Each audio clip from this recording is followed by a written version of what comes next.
ચાલો આજે અંગ્રેજી ગ્રામરનો એક એવો ટોપિક સમજીએ જે ઘણાને અઘરો લાગે છે પણ છે બહુ જ સહેલો. એ છે એક્ટિવ અને પેસિવ વોઇસ. આ એવું છે જાણે એક જ વાર્તાને આપણે અલગ અલગ પાત્રોની નજરથી જોઈ રહ્યા હોઈએ. વિશ્વાસ કરો, આ બહુ જ સરળ છે. ચાલો શરૂ કરીએ. જુઓ, કોઈપણ ક્રિયાને કહેવાની બે રીત હોય છે. એક, ક્રિયા કોણ કરે છે એના પર ફોકસ કરું, અને બીજું, ક્રિયા કોના પર થઈ રહી છે એના પર ફોકસ કરું. સાવ સરળ ભાષામાં આપણે ખાલી એટલું નક્કી કરવાનું છે કે આપણા વાક્યનો હીરો કોણ છે. હવે જરા અહીં ધ્યાન આપજો. ડાબી બાજુ જુઓ, આઈ પ્લે ક્રિકેટ. અહીં હીરો કોણ છે? આઈ, એટલે કે કર્તા, જે ક્રિયા કરે છે. પણ જેવું વાક્ય પેસિવ થાય છે, cricket is played by me, તો તરત જ હીરો બદલાઈ જાય છે. હવે ફોકસ ક્રિકેટ પર આવી ગયું, એટલે કે કર્મ પર. બસ આટલો છે આખો ખેલ. તો સવાલ એ છે કે આ હીરો બદલવો કેવી રીતે? એટલે કે એક્ટિવમાંથી પેસિવમાં જવું કેવી રીતે? ચિંતા ન કરો, એને માટે એકદમ સરળ 3 સ્ટેપની એક ફોર્મ્યુલા છે, અને આ ફોર્મ્યુલા લગભગ દરેક વાક્યમાં કામ કરશે. ચાલો જોઈએ એ જાદુઈ 3 પગલાં. આ 3 નિયમો એટલે આખા ટોપિકની ચાવી. પહેલું સ્ટેપ, કર્મને ઉઠાવીને આગળ લઈ આવો અને કર્તાને પાછળ લઈ જાઓ. બીજું સ્ટેપ, કાર્ડ પ્રમાણે ટુ બીનું યોગ્ય રૂપ મૂકો, એટલે કે ઇઝ, એમ, આર, વોઝ કે વર, અને ક્રિયાપદનું તો હંમેશા ત્રીજું રૂપ, એટલે કે ભૂતૃદંત જ આવે. અને ત્રીજું સ્ટેપ, જે મૂળ કર્તા હતો એની આગળ બાય લગાવીને એને છેલ્લે મૂકી દો. બસ થઈ ગયું. ચાલો તો હવે આ 3 સ્ટેપવાળા નિયમને આપણે પ્રેક્ટિકલી વાપરીને જોઈએ. શરૂઆત કરીએ સૌથી સામાન્ય કાળથી, સાદો વર્તમાનકાળ અને સાદો ભૂતકાળ. અહીં જુઓ, આપણો નિયમ બરાબર કામ કરી રહ્યો છે. વર્તમાનકાળ હોય તો એમ, ઇઝ, આર આવે, અને ભૂતકાળ હોય તો વોઝ, વેર. બાકીની ફોર્મ્યુલા તો એની એ જ રહે છે. આ પેટર્ન પકડાઈ ગઈ એટલે સમજો અડધું કામ પૂરું. આપણું પેલું વાક્ય હતું આઈ પ્લે ક્રિકેટ. ચલો એને ફેરવીએ. પહેલું પગલું, ક્રિકેટને આગળ લઈ આવ્યા. બીજું, આ સાદો વર્તમાનકાળ છે એટલે ઇઝ આવ્યું, અને પ્લેનું ત્રીજું રૂપ પ્લેડ આવ્યું. અને ત્રીજું પગલું, આઈનું બાય મી કરીને છેલ્લે મૂકી દીધું. જોયું? કેટલું સિમ્પલ છે. ઓકે, હવે જો વાક્યમાં ક્રિયા ચાલુ હોય તો, એટલે કે ક્રિયાપદમાં આઈએનજી લાગેલું હોય તો એના માટે એક સ્પેશિયલ જાદુઈ શબ્દ છે, બીઇંગ. બસ આ એક શબ્દ યાદ રાખી લો. આ શબ્દ બતાવે છે કે ક્રિયા હજી પણ ચાલી રહી છે. અહીં પણ એ જ મસ્ત પેટર્ન છે. સાદા કાળની જે ફોર્મ્યુલા હતી એમાં ખાલી બીઇંગ શબ્દ ઉમેરી દેવાનો છે. બાકી બધું સેમ ટુ સેમ. આ જ તો ગ્રામરની મજા છે. એકવાર પેટર્ન સમજાઈ જાય એટલે બધું સહેલું લાગે. તો આઈ એમ પ્લેઇંગ ક્રિકેટનું શું થશે?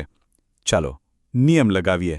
ક્રિકેટ આગળ આવ્યું, પછી આવ્યું ઇઝ, ચાલુ કાળ છે એટલે આપણો જાદુઈ શબ્દ બીઇંગ ઉમેરાયો, અને પછી પ્લેડ બાય મી. આ બીઇંગ જ આખા વાક્યની ઓળખ છે. ચાલો હવે થોડું આગળ વધીએ. જોઈએ કે આ જ નિયમો પૂર્ણકાળ અને ભવિષ્યકાળમાં કેવી રીતે કામ કરે છે. અને હા, અહીં પણ આપણને એવી જ સિમ્પલ પેટર્ન જોવા મળશે. જેમ ચાલુ કાળ માટે બીઇંગ હતું, એવી જ રીતે પૂર્ણકાળ માટે, એટલે કે હેવ, હેઝ કે હેડવાળા વાક્યો માટે આપણો બીજો જાદુઈ શબ્દ છે બીન. બસ આટલું જ યાદ રાખવાનું છે. અહીં પણ તમે પેટર્ન જોઈ શકો છો. રચના એકદમ સરખી છે, ખાલી કાળ પ્રમાણે હેવ/હેઝ કે હેડ બદલાય છે, પણ બીન અને ક્રિયાપદનું ત્રીજું રૂપ તો ફિક્સ જ રહે છે. તો વાક્ય આઈ હેવ પ્લેડ ક્રિકેટનું પેસિવ શું થશે? ક્રિકેટ પછી હેઝ આવશે, પછી આપણો જાદુઈ શબ્દ બીન લાગશે, અને છેલ્લે પ્લેડ બાય મી. એકદમ સીધું અને સરળ. અને ભવિષ્યકાળ તો આ બધા કરતાં પણ સહેલો છે. આમાં કંઈ નથી કરવાનું. બસ વિલ કે શેલ પછી બી શબ્દ ઉમેરી દો અને ક્રિયાપદનું ત્રીજું રૂપ. બસ વાત પૂરી. આમાં કોઈ જ કન્ફ્યુઝન નહીં. ચાલો હવે આપણે છેલ્લા પડાવ પર છીએ. પ્રશ્નાર્થ વાક્યો અને કેન, શુડ, મસ્ટ જેવા ખાસ ક્રિયાપદોનું શું? શું એમના માટે નવા નિયમો છે? ના, એ પણ આપણે જેટલું વિચારીએ છીએ એના કરતાં ઘણો જ સહેલો છે. ખબર છે, બધા જ મોડલ વર્બ્સ જેવા કે કેન, કુડ, શુડ, મસ્ટ, આ બધા ભવિષ્યકાળની જેમ જ વર્તે છે. એમના પછી પણ ખાલી બી લગાવી દો અને તમારું પેસિવ વાક્ય તૈયાર. જેમ કે આઈ કેન પ્લે ક્રિકેટ. આનું પેસિવ થશે cricket can be played by me. જોયું?